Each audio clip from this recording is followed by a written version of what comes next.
ओम हरि ओम श्री गुरुभ्यो नमः। हरि ओम। ओम सहना भवतु सहनौ भुनक्तु सह वीर्यं करवावहै तेजस्विनावधीतमस्तु मा विद्विषावहै। ओम शांति शांति शांतिः। शंकरं शंकराचार्यं केशवं बादरायणं सूत्रभाष्यकृतौ वन्दे भगवन्तौ पुनः पुनः। ईश्वरो गुरुरात्मेति मूर्तिभेदविभागिने व्योमवद्व्याप्तदेहाय दक्षिणामूर्तये नमः। दयाकरं दयाकारं दान्तं धर्मप्रवर्तकं प्रणमामि दयानन्दं मदाचार्यवरं परम्। ओके, मंगलाचरणનું વાક્ય અને પહેલો મંત્ર. ચંદ્રિકા. भगवते वैवस्वताय मृत्यवे ब्रह्म विद्याचार्याय नचिकेतसे च ऊर्ध्वमूलो वाक्शाख एषोऽस्वत्थः सनातनः तदेव शुक्रं तद्ब्रह्म तदेवामृतमुच्यते तस्मिन् लोकाश्रिताः सर्वे तदुनात्येति कश्चन एतद्वै तत्. ઓકે, આપણે થોડુંક અધ્યાસ ભાષ્ય વિશે જોઈએ. જે ગઈકાલે આપણે જોયું હતું એ સંદર્ભમાં થોડીક વધારે સ્પષ્ટતા. સંસાર અધ્યાસને કારણે છે. સંસાર એટલે કે દુઃખ. સંસાર એટલે જે મારે નથી જોઈતું અને છતાં છે, જે મારે જોઈએ છે અને એ નથી, એવી જે પ્રતીતિ જે છે, એવો જે અનુભવ છે, એને કહેવાય સંસાર. અને એને માટે માની લેવાનું નથી. બરાબર ને? અનુભવ સિદ્ધ છે આ વસ્તુ, એટલે માનવાની વાત નથી આ. છતાં પણ અનુભવ સિદ્ધ હોવા છતાં પણ એનું જે કારણ છે એ કારણ શું છે? અધ્યાસ છે. અને અધ્યાસ કેમ છે? તો કે એની પૂર્વે અજ્ઞાન છે. અજ્ઞાનને કારણે અધ્યાસ છે. એટલે અજ્ઞાન શબ્દને જ આપણે અધ્યાસ તરીકે ગણેલો હતો. બરાબર ને?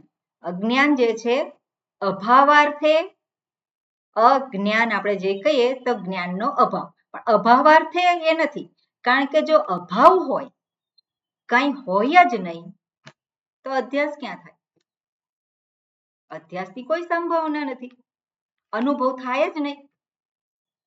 પણ અભાવાર્થે નથી, પણ અન્યાર્થે, વિરુદ્ધાર્થે.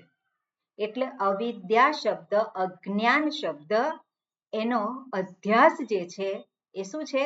તો કે અન્યાર્થે અને વિરુદ્ધાર્થે છે.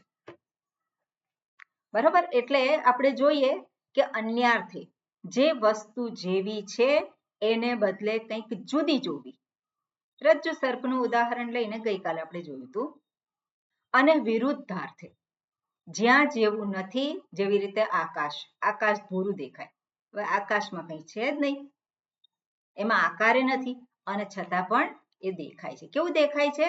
વિરુદ્ધ દેખાય છે, કંઈક જુદું એ દેખાય છે. એટલે વિરુદ્ધાર્થે જે છે આપણને જે અનુભવ થાય છે, પ્રતીતિ થાય છે, એને કહેવાય અધ્યાસ. હવે અધ્યાસ જ્યાં થાય છે એના સંદર્ભમાં ઘણી બધી ચર્ચા કરવામાં આવી છે અધ્યાસ ભાષ્યમાં. એમાં કે છે, ગઈકાલે આપણે જે જોયું હતું એ પ્રમાણે અધ્યાસ થવા માટે બે વસ્તુ જરૂરી છે. અધ્યાસ થવા માટે બે વસ્તુ જરૂરી છે. એમાં જે વસ્તુ જેવી છે એવી જોઈએ તો એ તો જ્ઞાન છે. ત્યાં તો એ અધ્યાસ છે નહીં. પણ જે વસ્તુ જેવી રીતે જોવી જોઈએ એવી રીતે નથી જોવાતી, એટલે કે બીજી રીતે જોવાય છે, બીજું કંઈક જોવાય છે, એને શું કહે? એટલે બીજું છે કંઈક. બરાબર ને? એકને બીજા રૂપે જોવું એને કહેવાય અધ્યાસ. બરાબર? એક જે છે એને બીજા રૂપે જોવું. રજ્જુને સર્પ રૂપે જોવું એને શું કહેવાય? અધ્યાસ. હવે આ રજ્જુ સર્પનું ઉદાહરણને બેઝ બનાવી અને ચર્ચા કરી હોય. જ્યારે પેલો કહે છે કે અયમ સર્પઃ, થોડું સંસ્કૃત આપણને આવડે તો વધારે સારું પડે. અયમ સર્પઃ અને રજ્જુ શબ્દ સ્ત્રીલિંગ છે. રજ્જુ શબ્દ સ્ત્રીલિંગ છે તો ઇદમનું અયમ થાય પુલ્લિંગમાં અને ઇદમનું સ્ત્રીલિંગમાં શું થાય?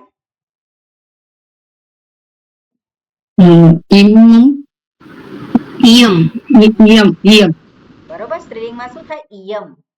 તો ઇયમ રજ્જુઃ અને ઇદમ અને અયમ સર્પઃ. સર્પઃ પુલ્લિંગ શબ્દ છે. બરાબર. હવે જે ઇયમ રજ્જુ છે, જ્યારે પેલો રજ્જુને જાણતો હોય તે શું કે? ઇયમ રજ્જુઃ, આ રજ્જુ છે. પણ જે જાણતો નથી એને કેવી રીતે રહે છે? અયમ સર્પઃ. હવે જે ઇદમ અંશ છે, આ સમજાય ના સમજાય છોડી દેવાનું. હવે જે ઇદમ અંશ છે એ રજ્જુમાં પણ છે અને સર્પમાં પણ છે. બરાબર ને? ઇદમ અંશ રજ્જુમાં પણ છે અને સર્પમાં છે. રજ્જુમાં છે એ ઇયમ થઈ ગયું. કેમ? કારણ કે વિશેષ જે છે, વિશેષ જ્ઞાન રજ્જુ. આપણે સામાન્ય જ્ઞાન અને વિશેષ જ્ઞાન એવા બે ભેદ પાડ્યા હતા. સામાન્ય જ્ઞાન શું છે? અયમ. ઇદમ. ઇદમ એ સામાન્ય જ્ઞાન છે અને રજ્જુ એ વિશેષ જ્ઞાન છે. એ જ રીતે અયમ એ સામાન્ય જ્ઞાન છે અને સર્પ જે છે એ વિશેષ જ્ઞાન છે. હવે થયું છે શું ત્યાં? સામાન્ય જ્ઞાન બંનેમાં સામાન્ય છે અને જે વ્યક્તિ જુએ છે અયમ સર્પઃ, તો અયમ સર્પઃ ઇદમનો અંશ છે. ઇદમમાંથી જ એનું જ બન્યું છે. એટલે ઇદમ અંશને તો એ જુએ જ છે. એ કોનો છે? રજ્જુનો છે. ઇદમ અંશ જે રજ્જુનો છે એને જુએ છે અને સર્પ જ્યારે કહે છે તો એ વિશેષ અંશ, વિશેષ જ્ઞાન છે એને જુએ છે. એટલે ઇદમ અંશ જે રજ્જુનો જે સામાન્ય છે અને જે વિશેષ જે છે સર્પ, એ બંનેને એક સ્થાને જુએ છે. બરાબર? બંનેને એક જગ્યાએ જુએ છે. ક્યાં જુએ છે? રજ્જુમાં. ક્યાં જુએ છે? રજ્જુમાં જ જુએ છે. પણ થયું છે શું? થયું છે શું? જે સામાન્ય છે એમાં વિશેષ જોવાનું. હવે જે સામાન્ય જે છે ઇદમ, એમાં જો એ રજ્જુ જુએ તો એ તો શું છે? તો જ્ઞાન છે. બરાબર ને? એ જો વિશેષ જ્ઞાન જે રજ્જુ છે એ જ જુએ તો એ જ્ઞાન છે, બરોબર જુએ છે. ત્યાં કોઈ સમસ્યા નથી. પણ એ સામાન્ય અંશ જે છે ઇદમ, એની અંદર જ સર્પ જે છે વિશેષ જ્ઞાન છે એને એ મિક્સ કરે છે. બરોબર? એ મિક્સ થઈ ગયું. ત્યાં બંને એક થઈ ગયા અને ત્યારે એને અધ્યાસ કહેવામાં આવે. એને શું કહેવાય? અધ્યાસ કહેવામાં આવે. આટલી વસ્તુ સ્પષ્ટ થઈ? ઇદમ અંશ જે છે બંનેમાં સામાન્ય છે, પણ ઇદમ અંશ ખરેખર જે છે કોનો? રજ્જુનો છે. કારણ કે રજ્જુ છે, વસ્તુ શું છે? રજ્જુ છે. એટલે ઇદમ અંશ જે છે, જે ઇયમ હતું એ બની ગયું અયમ. કારણ કે સર્પ દેખાયો. બીજું કંઈ દેખાયું હોય તો બીજું થઈ જાય. એટલે ઇદમ સામાન્ય અંશ અને વિશેષ જે છે સર્પ, એ બંને મિક્સ થઈ ગયા અને ત્યાં અધ્યાસ થયો. જુદી રીતે એને જોયું. હવે ફરી પાછું પેલા જે પૂર્વ પક્ષી છે એ ફરી પાછું આગળ કહે છે. શું કહે છે? કે આ જે તમે જોયો જે સર્પ, તો સર્પ જ કેમ જોયો એને સર્પ કેમ દેખાયો? એટલે પછી કહે છે એને સંસ્કાર છે. સર્પ કેમ દેખાયો? મનમાં રહેલા સંસ્કાર જે હતા સર્પના, એને કારણે એને રજ્જુમાં સર્પ દેખાય. બરોબર? હવે સર્પ એને જોયો જ ના હોય કોઈ કાળે તેને રજ્જુમાં સર્પ દેખાય? ના દેખાય. ના દેખાય. બરાબર. સર્પ કોઈ કાળે જોયો જ ના હોય તેને રજ્જુમાં સર્પની ભ્રાંતિ થવાની નથી. એ સર્પને રજ્જુને સર્પ તરીકે જોવાનો નથી.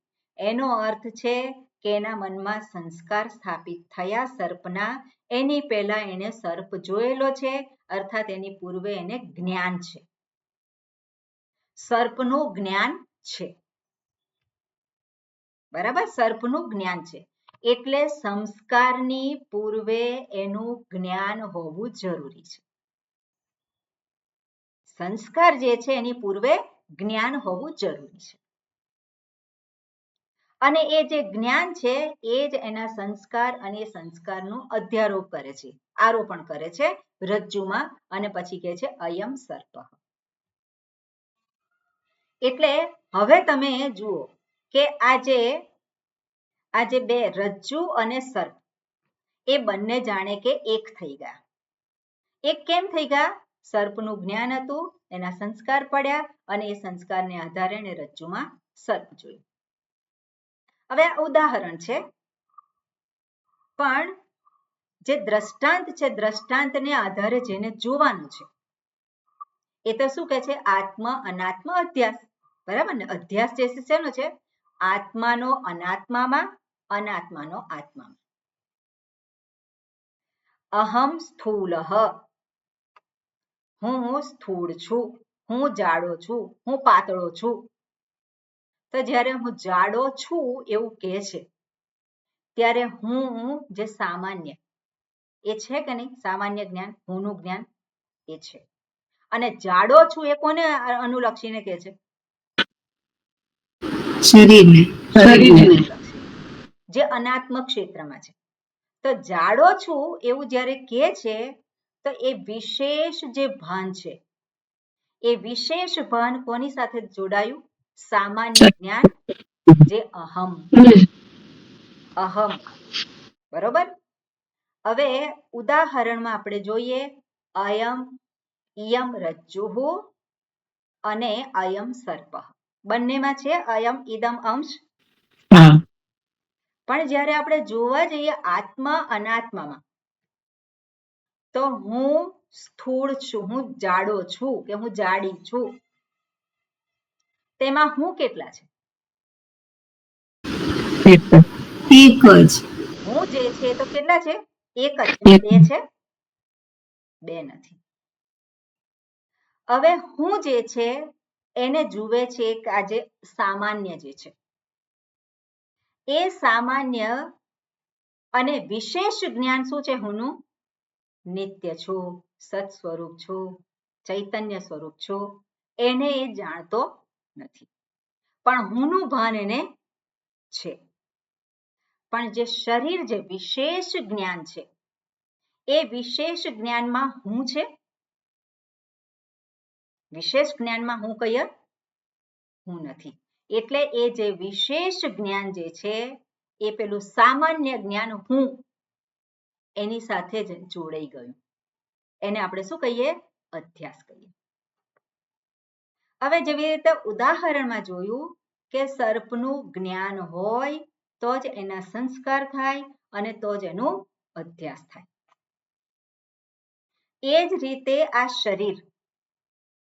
આ શરીર હું છું જ્યારે કહું છું, જાડી છું કે જાડો છું, ત્યારે આ જાડી છે કે જાડો છે, આ જે સ્થૂળ શરીર એનું જ્ઞાન પૂર્વે હોવું જોઈએ.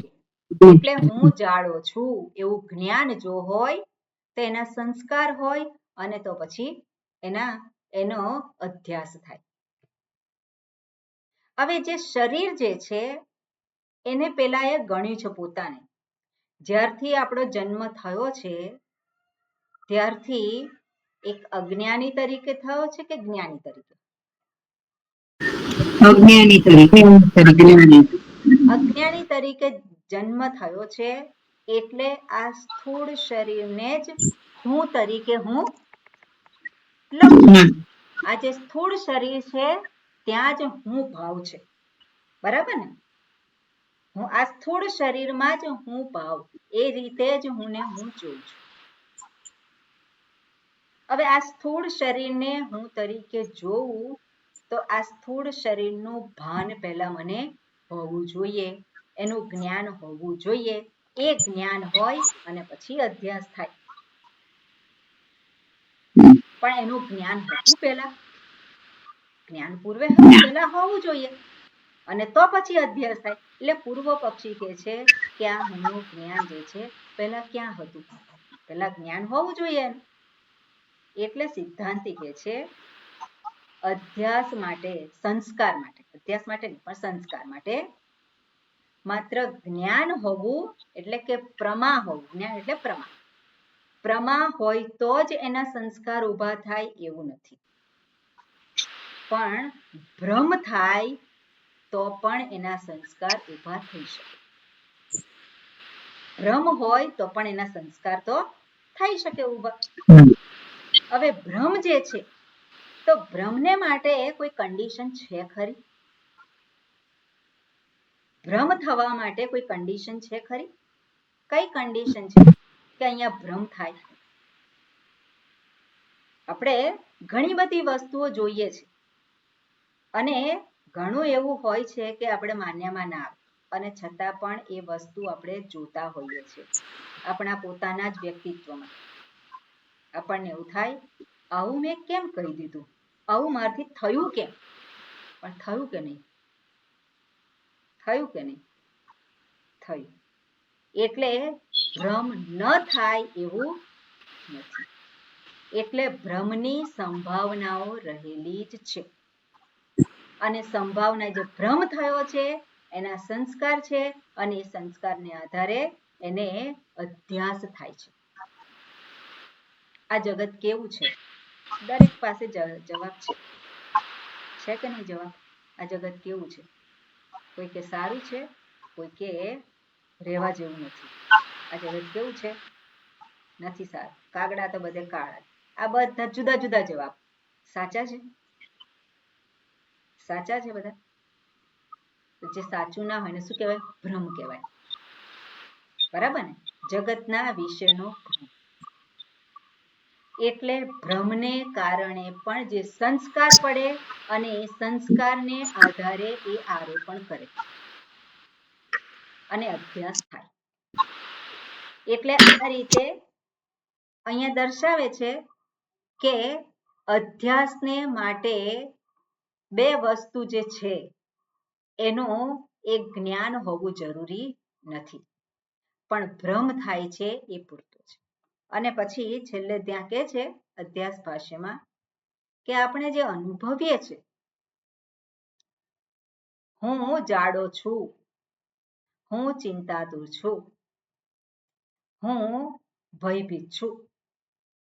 હવે એ અધ્યાસ વગર સંભવિત છે ખરું? અધ્યાસ વગર સંભવિત છે ખરું? નથી સંભવિત. કારણ કે હું કોણ છું? હું નિત્ય છું, હું સુખ સ્વરૂપ છું, હું ચૈતન્ય સ્વરૂપ છું અને છતાં પણ એ હોવા છતાં, અસત્ય હોવા છતાં પણ હુંને કેવી રીતે જોઉં છું? તો હું શરીરને આધારે જોઉં છું, શરીરના ધર્મોને આધારે હુંને જોઉં છું, ઇન્દ્રિયોને આધારે હું જોઉં છું અને એટલું જ નહીં, મારી આસપાસના લોકોને આધારે હું જોઉં છું. સામાજિક રીતે હું કેવો, સમાજ મને કેવો ગણે છે? ઘણા બધા આધાર છે, તેને આધારે હું જોઉં છું. તો એ સાચું છે ખરું? એ હુંની સાચી ઓળખાણ છે ખરી? અને એવું કહી શકીએ કે આ બધું ખોટું છે? છે જ નહીં એવું કહી શકીએ આપણે કે આ છે જ નહીં, એનો અનુભવ જ નથી એવું કહી શકીએ? અભાવાર્થે નથી. અવિદ્યા શબ્દનો અર્થ જે કયો? અભાવાર્થે. અભાવાર્થે નથી પણ વિરુદ્ધાર્થે છે.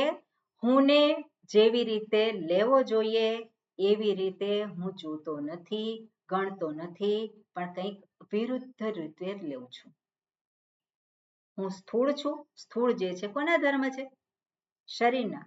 હુંને શરીર રૂપે જોયું અને શરીરના ધર્મો હુંના થઈ ગયા.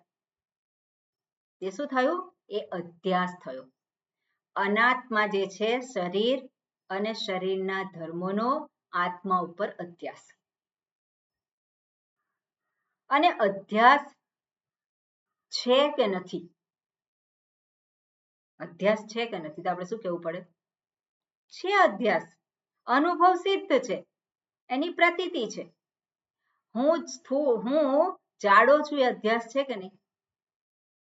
અધ્યાસ છે. મને ચિંતા થાય છે, અધ્યાસ છે કે નહીં? મારા મનમાં આ વિચાર આવ્યો, અધ્યાસ છે કે નહીં? હું જઉં છું, અધ્યાસ છે કે નહીં? હું કરું છું, એ અધ્યાસ છે કે નહીં?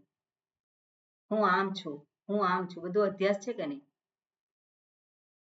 એટલે જે કંઈ આપણે જીવન જીવીએ છીએ, જે વ્યવહાર કરીએ છીએ, જે કંઈ છે એ બધું શું છે? અધ્યાસ છે કે નહીં?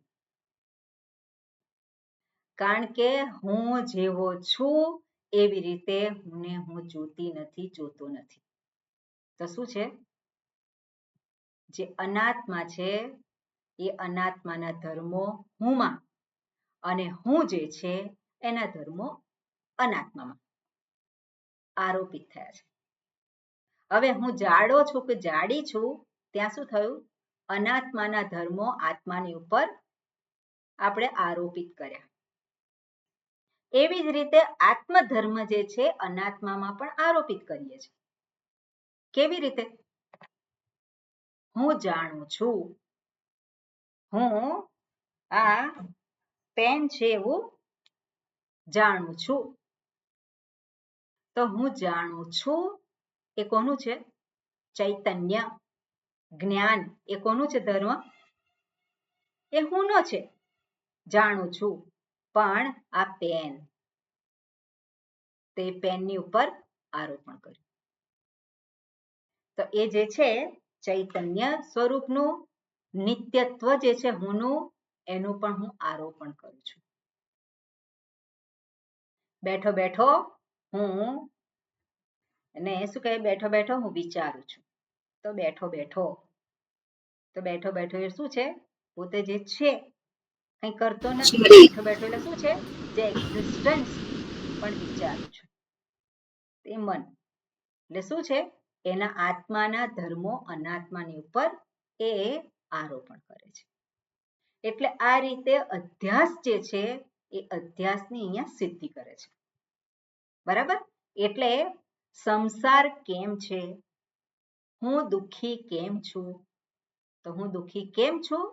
તેનો જવાબ શું છે?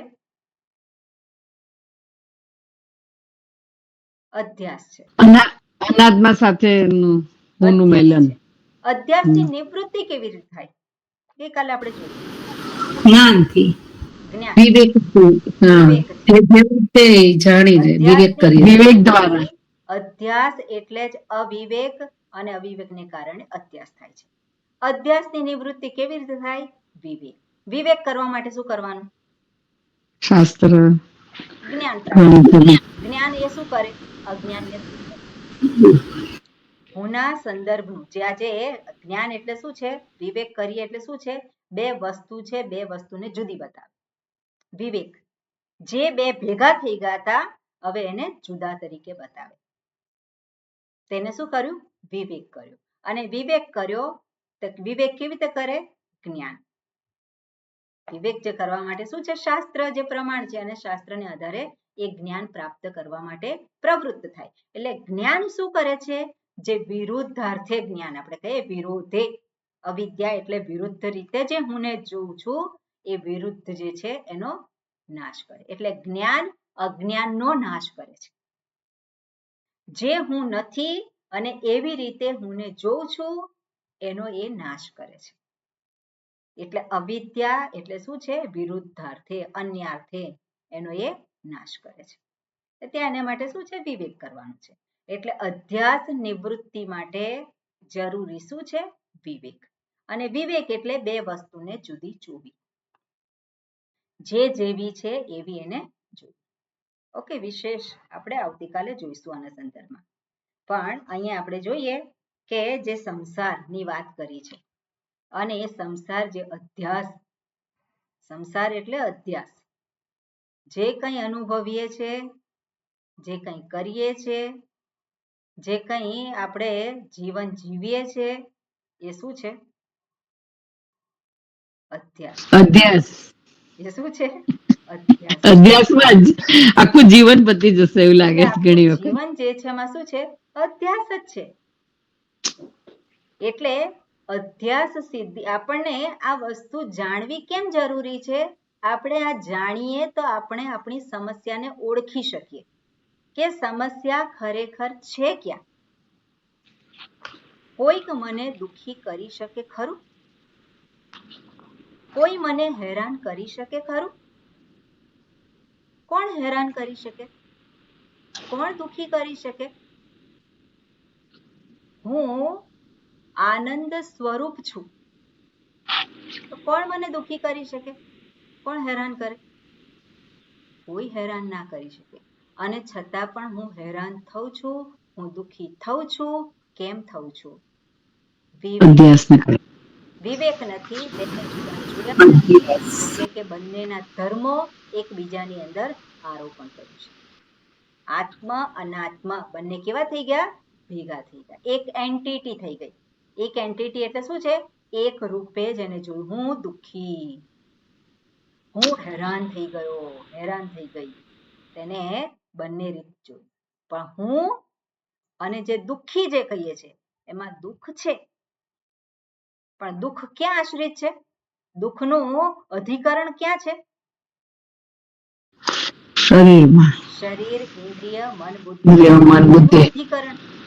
પણ એ જે અધિકરણ છે એને ક્યાં સ્થાપિત કર્યું? આત્માની સાથે. અને એટલે હું દુઃખી. તો દુઃખ માટે, દુઃખમાંથી નિવૃત્ત થવા માટે શું કરવાનું? એને કારણે આપણે કહીએ ને કે પેલો કોઈકની ઉપર આપણે નિર્દેશ કરીએ ત્યારે શું કે પેલો કે એક આંગળી ત્યાં છે પણ બાકીની આંગળીઓ પોતાની તરફ છે, આપણે એવું કહીએ છીએ. પણ હવે એક આંગળી છે ખરી ત્યાં? એક આંગળી છે ખરી ત્યાં? એક આંગળી નથી. ખરેખર સમસ્યા શું છે? સમસ્યા છે વિવેક નથી કરી શકતા, વિવેક નથી થતો. અને આત્મા અનાત્મા બંને એક થઈ ગયા છે, એ અધ્યાસ થયો છે, અને એટલે આ સમસ્યા છે. એ સમસ્યામાંથી નિવૃત્તિ કઈ રીતે મળે? વિવેક દ્વારા જ મળે. અને વિવેક કરવા માટે જ્ઞાનની આવશ્યકતા છે, શાસ્ત્રની આવશ્યકતા છે. બરાબર?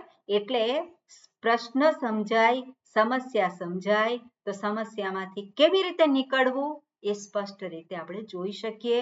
એને માટે અધ્યાસ ભાષ્ય આપેલું છે. એટલે સંસાર એટલે દુઃખ, હું દુઃખી, એને સંસાર કહેવાય. કેમ છે? કેમ છે? તો વિવેકનો અભાવ. આટલું સ્પષ્ટ છે. એટલે કોઈને દોષ દેવા જઈએ એ વસ્તુ યોગ્ય નથી. કોઈને દોષ દઈએ એ યોગ્ય નથી. હું દોષી છું. હું એટલે કોણ? હું દોષી છું, હું એટલે કોણ? ફરી પાછું પેલો શરીરને જુએ, ઇન્દ્રિયોને જુએ, તો એ હું નથી. એટલે દોષ કોનો છે? હું દુઃખી છું, એમાં દોષ કોનો છે? કોનો છે દોષ? હું વિવેક નથી કરી શકતી, વિવેક નથી કરી શકતો કે હું અને આ જે આત્મા અને અનાત્મા છે બંને તદ્દન જુદા છે. એ હોઈ શકે જ નહીં. એક નથી બંને. બંનેના સ્વરૂપ કેવું છે? સ્વરૂપ શું છે? હું આત્માનું સ્વરૂપ ચૈતન્ય સ્વરૂપ છે, નિત્ય છે, આનંદ સ્વરૂપ છે. પણ એને એ નથી દેખાતું. પણ એ આત્મા જે છે અનાત્મા બની ગયો, અનાત્મા જે છે આત્મા. બરાબર? એટલે ગઈકાલે આપણે જોયું ધર્મી અધ્યાસ અને ધર્મ અધ્યાસ અને એ બધું જે છે એ સાથે આપણે જોવાનું. ઓકે જયંતભાઈ, આપને કઈ પૂછવું છે?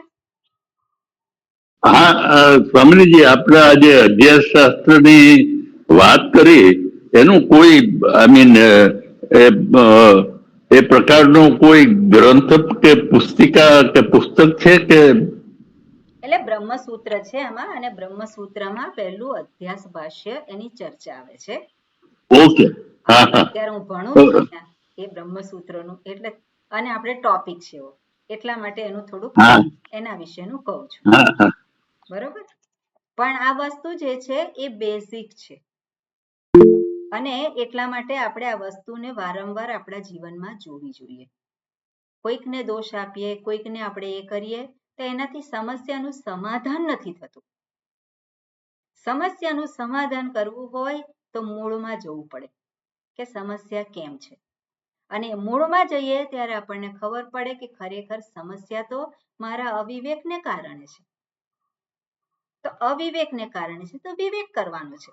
એટલા માટે જ શાસ્ત્ર કહે છે કે હું મુક્ત છું, હું ચૈતન્ય સ્વરૂપ છું, હું આનંદ સ્વરૂપ છું. એ સત્ય છે કે નહીં સત્ય? આપણને શાસ્ત્રમાં શ્રદ્ધા છે એટલા માટે આપણે કહીએ સત્ય છે. બરાબર ને? શાસ્ત્રમાં શ્રદ્ધા છે, શાસ્ત્ર કે છે. અત્યારે શું છે, મારા માટે પરોક્ષ જ્ઞાન છે. હું નથી મને જાણતી એવી રીતે, મારા માટે પરોક્ષ જ્ઞાન છે, પણ શાસ્ત્રમાં શ્રદ્ધા છે મને. એટલે શાસ્ત્ર કે છે એને આધારે હું વિવેક કરવા માટે પ્રવૃત્ત થઉં છું, અને ત્યારે વિવેક કરું છું ત્યારે મને પોતાને જ સ્પષ્ટ થાય છે. બરાબર? અનાત્મા એ હું નથી, એને માટે શાસ્ત્રએ મને કંઈ કહેવાની જરૂર નથી. અનાત્મા એ હું નથી. આ શરીર એ હું છું, આ શરીર એ હું નથી. એને માટે શાસ્ત્રની જરૂર છે નથી. આ પેલો મારો દીકરો કે જે દીકરી કે પૌત્ર કે પુત્રી એ હું નથી, એને માટે શાસ્ત્રએ કહેવાની જરૂર છે નથી કહેવાની જરૂર. તો જે હું નથી એનો તો એટલીસ્ટ આપણે વિવેક કરીને એને ના કરીએ. બરાબર ને? જે હું નથી પછી હું છું એ સ્પષ્ટ થઈ જાય. એટલે શાસ્ત્ર જે છે આપણને વિવેક કરવાનું કહે છે. તો આપણે આપણા સ્તરે પહેલા શરૂઆત કરીએ કે શું હું નથી, જે હું તરીકે હું ગણું છું, હું અને મારું, કે હું ક્યાં નથી. અને હુંના જે મારું ગણું છું, આ શરીરને હું મારું ગણું, તો મારું જે ગણું છું એના ધર્મો જે છે એ ફરી પાછા હું ના બની જાય છે. તો એનો તો પહેલા વિવેક કરું. એ તો મારી બુદ્ધિથી હું કરી જ શકું છું. બરાબર ને? હું નિત્ય છું તો અનિત્ય જે કંઈ છે એ હું નથી. તો અનિત્ય શું છે? અનિત્ય શરીર છે, ઇન્દ્રિયો છે, મન, બુદ્ધિ, આ જગત છે, જગતના વિષયો છે, જેને હું મારા કહું છું, એ બધું અનિત્ય છે. તે તો સ્પષ્ટ થઈ શકે આપણને. બરાબર ને? એટલે શાસ્ત્ર જે છે આપણને આ વિવેક કરવાનું કહે છે. અને શાસ્ત્ર આપણને જે રીતે એટલે જે લાઈનમાં આપણને લઈ જાય એ દિશામાં વિચારી અને આપણે એ જોવાનું હોય સત્યને. ત્યાં શ્રદ્ધાની આવશ્યકતા છે. એટલે આ રીતે અહીંયા વાત કરી. બરોબર? હવે આપણે અધ્યાસ જે થયેલો છે, અધ્યાસ ક્યાં થયેલો છે? ક્યાં થયેલો છે અધ્યાસ? સંસારના વિષયોમાં અન્યાર્થે અને વિરુદ્ધાર્થે અભ્યાસ થયેલો છે. થયો છે ક્યાં? મનમાં. એટલે એનું અધિકરણ આપણે કહીએ તો અધિકરણ ક્યાં છે? મન. મારું આજે કહીએ છીએ ત્યાં જ અધ્યાસ છે. ઓકે, હવે આ અધ્યાસને કારણે આ શરીરને હું ગણ્યું છે, ઇન્દ્રિયો, મન, બુદ્ધિ એને હું ગણ્યા છે, અને આ જે છે ઇન્દ્રિયો હું ગણી, અને આ બધું છે મારી સામે એક જગત છે, અને જગત સાથે વ્યવહાર કરું છું. તો જગત સાથે વ્યવહાર કરું છું એ અધ્યાસ અંતર્ગત છે કે અધ્યાસની બહાર છે?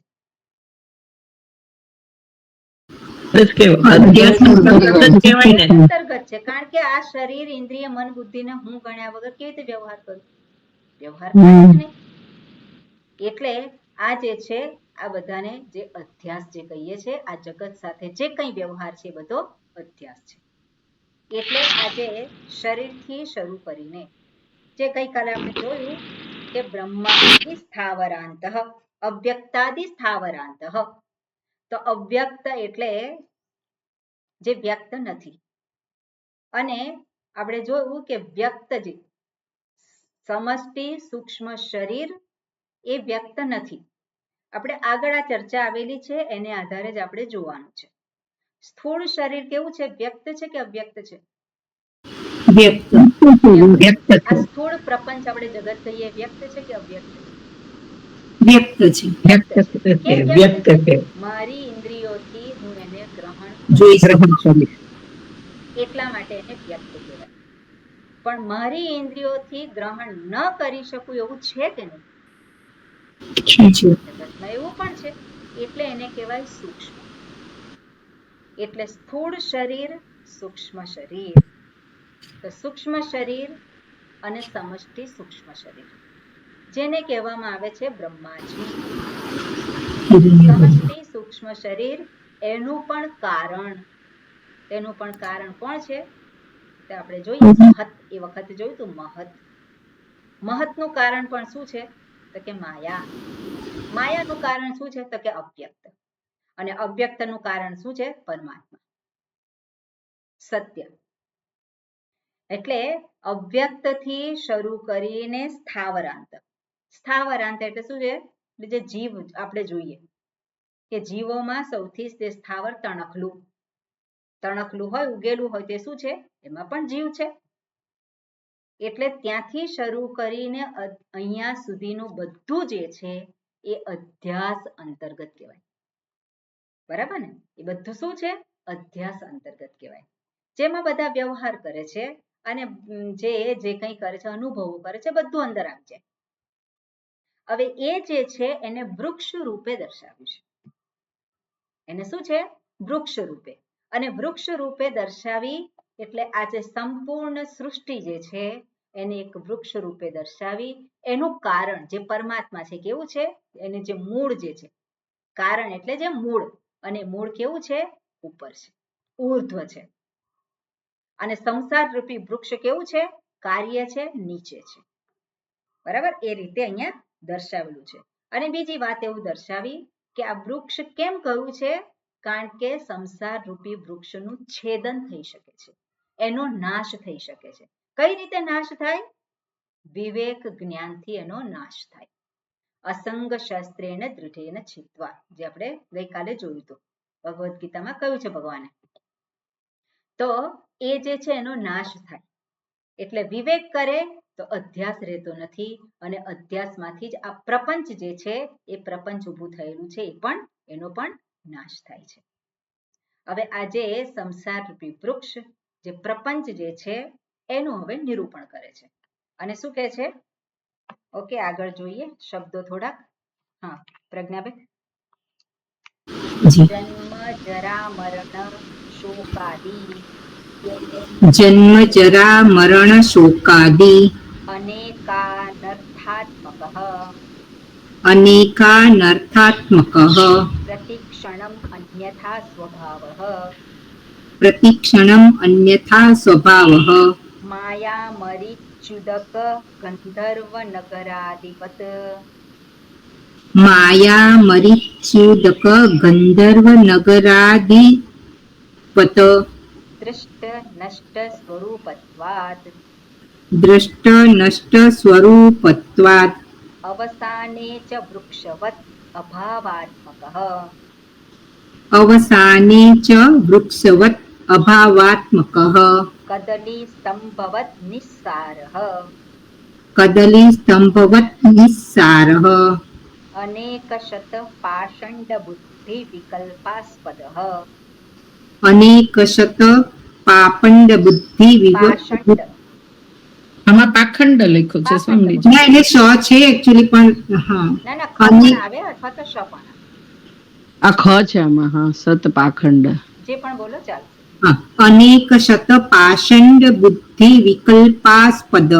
તત્વ જિજ્ઞાસુભિઃ અનિર્ધારિત ઇદમ તત્વઃ. તત્વ વિજિજ્ઞાસુભિઃ અનિર્ધારિત તે. ફરી કોને અનિર્ધારિત? આટલી સંધિ છૂટી પડતા આવડવી જોઈએ. અનિર્ધારિત ઇદમ. અનિર્ધારિત ઇદમ તત્વઃ. ઓકે, આટલું રાખીએ, કારણ કે આ તો જાય છે ઘણું બધું લાંબુ. એનું સંસાર વૃક્ષનું ઘણું એ છે, નિરૂપણ છે. ઓકે, આપણે જોઈએ અહીંયા શું કે છે. અવિચ્છિન્ન શબ્દ છે આગળ. અવિચ્છિન્ન માયા મરીચી. એવું નથી ને, ખાલી બુકમાં જન્મ નથી. જરા ત્યાંથી જ શરૂ થાય છે.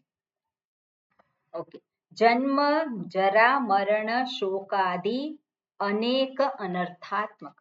આ વૃક્ષ જે છે એની અંદર શું રહેલું છે? જન્મ જરા મરણ. જે કંઈ છે આપણે જોઈએ છે, ઉત્પન્ન થાય છે, એ રહે છે અને મૃત્યુ પામે છે. જે કંઈ આપણે કહીએ છીએ જેનો જન્મ છે એનો નાશ છે. પણ નાશની પહેલા શું છે? વૃદ્ધાવસ્થા દર્શાવે છે.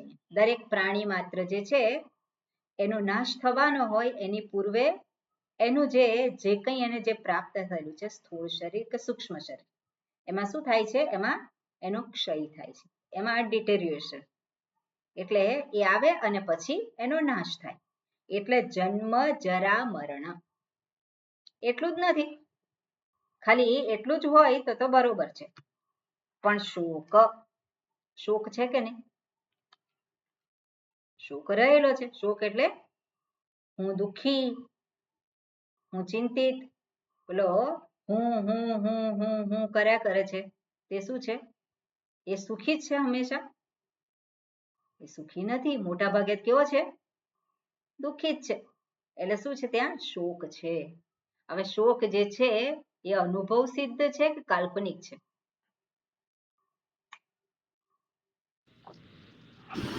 અનુભવ સિદ્ધ છે. અનુભવ સિદ્ધ જ છે.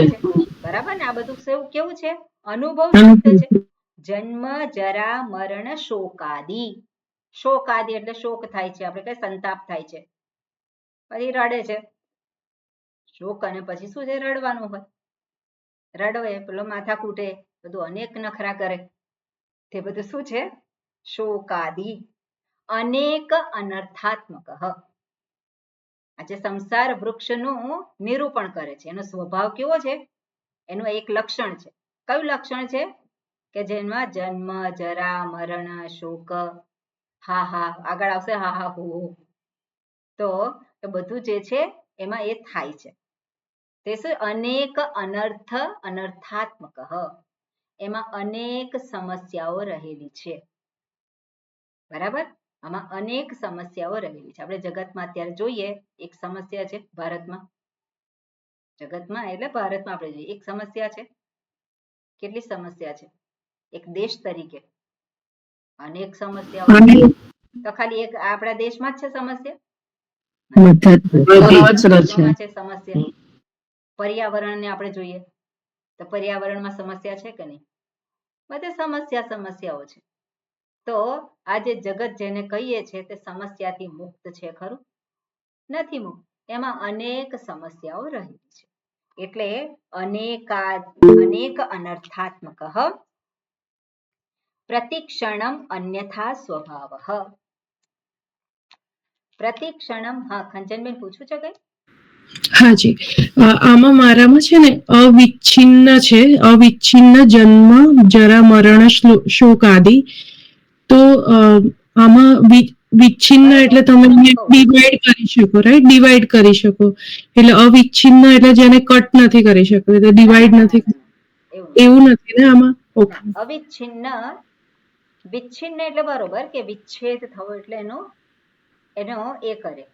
અવિચ્છિન્ન એટલે શું છે? સતત બની રહેનાર. સતત બની રહેનાર. એનો અંત નથી આવતો. જન્મ જરા મરણ, ફરી પાછું શું થાય? જન્મ જરા મરણ, ફરી પાછું. એટલે આ કન્ટિન્યુઅસ ચાલ્યા જ કરે છે. અવિચ્છિન્ન એટલે સતત જે આ પ્રમાણે જોવા મળે છે. અવિચ્છિન્ન જન્મ જરા મરણ શોકાદિ અનેક અનર્થાત્મક સંસાર. બરોબર? આ એક લક્ષણ થયું. બીજું છે પ્રતિક્ષણમ અન્યથા સ્વભાવ. દરેક વખતે, દરેક ક્ષણે એનો સ્વભાવ એટલે એનું શું કહેવાય કે એનું વર્તન, એનું બંધારણ બદલાઈ જાય છે. જગતમાં કઈ વસ્તુ એવી છે કે એક ક્ષણે જે છે એવી બીજી ક્ષણે રહે છે? સતત પ્રતિક્ષણ શું છે? બદલાય છે. એટલે શું કહેવાય? પ્રતિક્ષણ અન્યથા સ્વભાવ. અન્યથા સ્વભાવ એટલે શું? જે જેવું છે એવું એ રહી શકતું નથી. પેલો અચાનક ઘરડો ના થઈ જાય, અચાનક ઘરડો ના થઈ જાય, પણ શું છે ધીમે ધીમે ધીમે ધીમે બધું શરીરમાં પરિવર્તનો આવે. એટલે એક ક્ષણે આગલી ક્ષણે જેવો છે એવો એ બીજી ક્ષણે રહેતો નથી. અને જગતમાં બધી જ વસ્તુઓ એટલે શું કહેવાય, આ જે વૃક્ષ જે છે કેવું છે, પ્રતિક્ષણમ અન્યથા સ્વભાવ. ઓકે, ક્લિયર આ વસ્તુ? બરોબર. પછી આગળ કે છે માયા મરીચી ઉદક ગંધર્વ નગરાદિવત દૃષ્ટ નષ્ટ સ્વરૂપત્વાત. બધા કારણો દર્શાવે છે કે આ જે વૃક્ષ જે છે આવું છે. તો માયા મરીચી ઉદક ગંધર્વ નગરાદિવત દૃષ્ટ નષ્ટ સ્વરૂપત્વાત. એનું સ્વરૂપ કેવું છે? દ્રષ્ટ નષ્ટ, જોયું અને એનો નાશ થયો. જોયું અને નાશ થયો એટલે આપણે જોવાનું કે જોયું છે એવું ને એવું બીજી ક્ષણે રહેતું નથી. એટલે પૂર્વે જે જોયું છે એનો શું થયો? નાશ થયો. એટલે પ્રતિક્ષણ પેલો શું છે? નવું. એટલે એને કહેવાય દ્રષ્ટ નષ્ટ સ્વભાવ. બીજી રીતે એવી રીતે લઈ શકીએ કે કોઈનો પણ જન્મ થયો હોય, કોઈ પણ વસ્તુ હોય, એનો નાશ ગમે તે ક્ષણે થઈ શકે છે. ગમે તે ક્ષણે એનો નાશ સંભવિત છે. કોઈનું મૃત્યુ અત્યારે જોયું હોય આપણે કાશ્મીરમાં, એટલે ફરવા ગયા હતા, એને ખબર હતી એક સેકન્ડમાં શું થયું? એ થઈ ગયું. એટલે એ શું છે? દ્રષ્ટ નષ્ટ સ્વભાવ, સ્વરૂપત્વાત. એનો સ્વભાવ એનું સ્વરૂપ એ છે. અને એને માટે આગળ દ્રષ્ટાંત આપે છે. અને કેવી રીતે? તો કે માયા મરીચી ઉદક ગંધર્વ નગરાદિવત. એમાં જુદા જુદા એ છે. માયા એક ફેક્ટર છે. માયા એટલે મેજિક, જાદુ. માયા મરીચી ઉદક, મરીચી ઉદક એક શબ્દ. એટલે મરીચી ઉદક એટલે શું છે? આપણે મૃગજળ કહીએ છીએ, મૃગજળ. ગંધર્વ નગર, તો ગંધર્વ નગર જે દેખાય છે, નગરાદિવત એની જેમ દ્રષ્ટ નષ્ટ સ્વભાવ. માયા કોને કહીએ? જે મેજિક,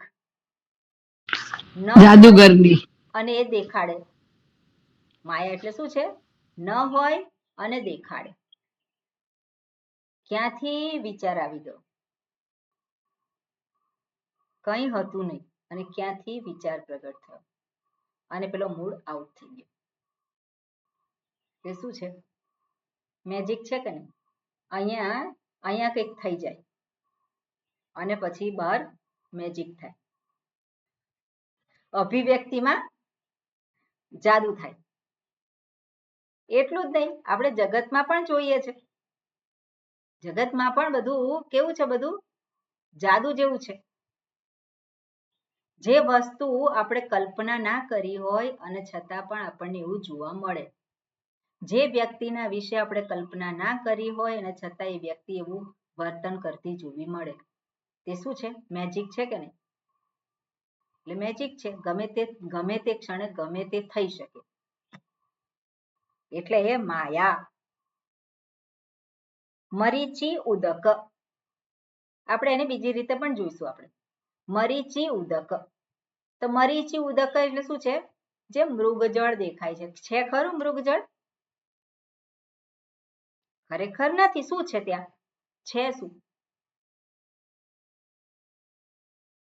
લીસી સપાટી પ્રતિબિંબને કારણે થાય છે. લીસી સપાટી પર પ્રતિબિંબને કારણે દેખાય છે. તો છે અને કંઈક છે એની અંદર પાણી દેખાય છે, એટલે પાણીનો આભાસ દેખાય છે. ખરેખર છે નહીં અને છતાં પણ પાણીનો ત્યાં આભાસ થાય છે. એટલે માયા મરીચી ઉદક ગંધર્વ નગરાદિવત. હવે ગંધર્વ નગર એટલે શું છે? પેલો સાંજના સમયે બેઠો હોય અને વરસાદ આવવાની સિઝન હોય અથવા તો વરસાદ જતો રહ્યો હોય, દિવાળીની સિઝન હોય અને એ વખતે વાદળા જુએ બધા, અને વાદળાની અંદર એ પોતે કલ્પના કરે રાજાની સવારી જઈ રહી છે. તો રાજાનો પેલો એનો રથે દેખાય અને એમાં પેલા એનો રસાલો હોય, એ બધું જોઈ શકે. કેટલો વખત રહે? કેટલો વખત રે? થોડી વાર. આમ આંખો ફેરવે એટલે પેલું શું થાય? જતું રહે. ફરી પાછું એને વિચાર કરવો પડે.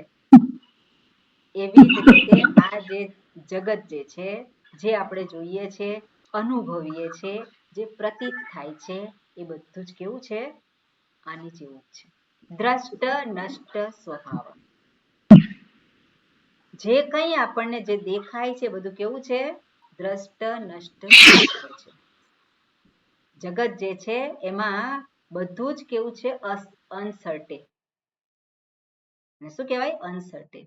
ગમે ત્યારે ગમે તે જોઈ શકાય અને ગમે ત્યારે ગમે તે અદ્રશ્ય થઈ જાય, આપણી નજરની બહાર જતું રહે. એટલે એને આ રીતે દર્શાવે છે. એટલે એ જગત, એટલા માટે જગતની વ્યાખ્યા છે. જગત શબ્દ કેવી રીતે બન્યો છે? જગત જે છે જગત એમાં ગમ ધાતુમાંથી જગત બન્યો છે. અને ગમ ધાતુ ગમ ગમ અને પછી શત્રુ પ્રત્યય છે. શત્રુ પ્રત્યય છે ગમ ગમ. ત્રીજા એમાં એને અને પછી જગમ થયું અને પછી મકારનો તકાર થઈ ગયો એટલે જગત. એટલે શું થાય? ગચ્છતિ ઇતિ જગત. ગચ્છતિ ઇતિ જગત. તે જાય છે. પ્રતિક્ષણ શું છે? એ જાય છે. એ રહેતું નથી, સ્થિર નથી. એને કહેવાય જગત. ઓકે, આગળ શું કહે છે? અવસાને ચ વૃક્ષવત અભાવાત્મક. વૃક્ષને આપણે કાપી નાખીએ પછી વૃક્ષ રહેતું નથી. એ જ રીતે સંસાર રૂપી આ વૃક્ષ છે એને કાપીએ પછી રહેતું નથી. કેવી રીતે કાપ્યું? કેવી રીતે કાપ્યું એને સંસાર રૂપી વૃક્ષને? સંસાર રૂપી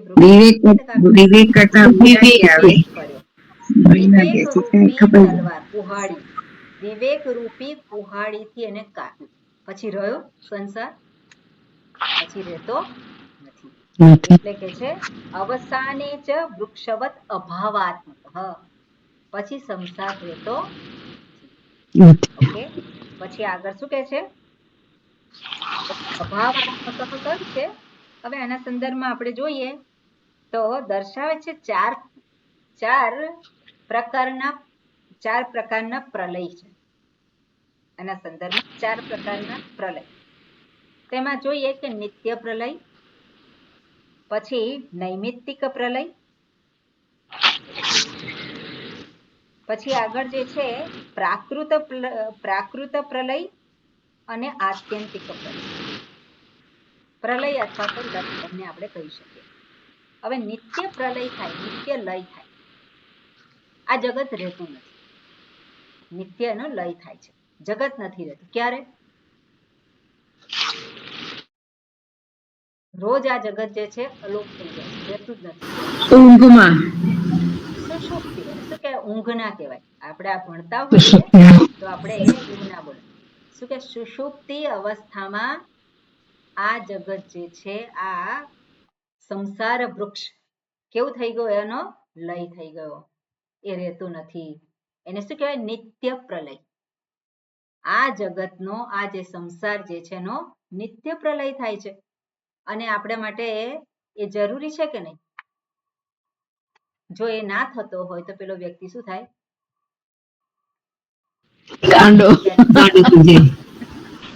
એટલે નિત્ય પ્રલય ભગવાને આપેલો છે. બીજું જે છે એને નૈમિત્તિક પ્રલય કહેવાય. તો નૈમિત્તિક પ્રલય એટલે જ્યારે આ સૃષ્ટિનો અંત કરવા કરતા પણ જ્યારે બ્રહ્માજીનું આયુષ્ય પૂરું થાય, ત્યારે એને ઓકે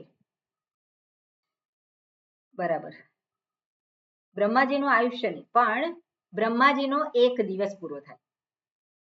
બ્રહ્માજીનો એક દિવસ એટલે 1000 ચતુર્યુગ. બ્રહ્માજીનો એક દિવસ એટલે 1000 ચતુર્યુગ. અને એ કેલ્ક્યુલેશન આપણે ક્યારેક કર્યું હતું.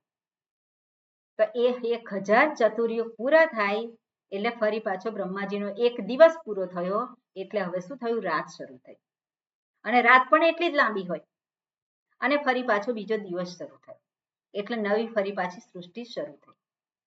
તો એને કહેવાય નૈમિત્તિક પ્રલય. બીજું જે છે એને કહેવામાં આવે છે પ્રાકૃત પ્રલય. પ્રાકૃત પ્રલય એટલે બ્રહ્માજીનો સમય પૂરો થયો. બ્રહ્માજીના 100 વર્ષનું આયુષ્ય છે એનું પૂરું થયું અને 100 વર્ષ પૂરા થાય એટલે ફરી પાછું એમણે રિટાયર થવાનું અને ફરી પાછો 100 વર્ષ પૂરા થાય, 100 વર્ષ એટલો જ ફરી પાછું શું છે એ સ્થિતિ રહે, અવ્યક્ત સ્થિતિ, અને ફરી પાછું બીજા કોઈક બ્રહ્માજી આવે અને ફરી પાછું એ નવું શરૂ થાય. તો એને શું કહેવાય? પ્રાકૃત પ્રલય. અને ચોથો છે આત્યંતિક પ્રલય. આત્યંતિક પ્રલય ક્યારે થઈ શકે? આત્યંતિક પ્રલય એટલે ફરી પાછું એનું સર્જન જ થાય, ફરી પાછું જગત આ સંસાર જે છે એ સંભવિત જ ના હોય. તે ક્યારે થઈ શકે? જ્ઞાન થઈ જાય જ્યારે સ્વરૂપનું ભાન થાય ત્યારે આ સંસાર રૂપી વૃક્ષ રહેતું નથી, આ સંસાર રહેતો નથી. એટલે આત્યંતિક પ્રલય એટલે જ્યારે આ સંસાર વૃક્ષનો નાશ થાય છે પછી વૃક્ષ નથી રહેતું, એ જ રીતે આ સંસાર પણ રહેતો નથી. ઓકે, એટલે આ પ્રમાણે દર્શાવ્યું છે. બીજા જે વિશેષણો છે સંસાર વૃક્ષના એને આપણે આવતીકાલે જોઈશું. ઓમ પૂર્ણમદઃ પૂર્ણમિદં પૂર્ણાત પૂર્ણમુદચ્યતે પૂર્ણસ્ય પૂર્ણમાદાય પૂર્ણમેવાવશિષ્યતે. ઓમ શાંતિ શાંતિ શાંતિ. હરિ ઓમ શ્રી ગુરુભ્યો નમઃ. હરિ ઓમ. હરિ ઓમ. હરિ ઓમ સ્વામિની જય.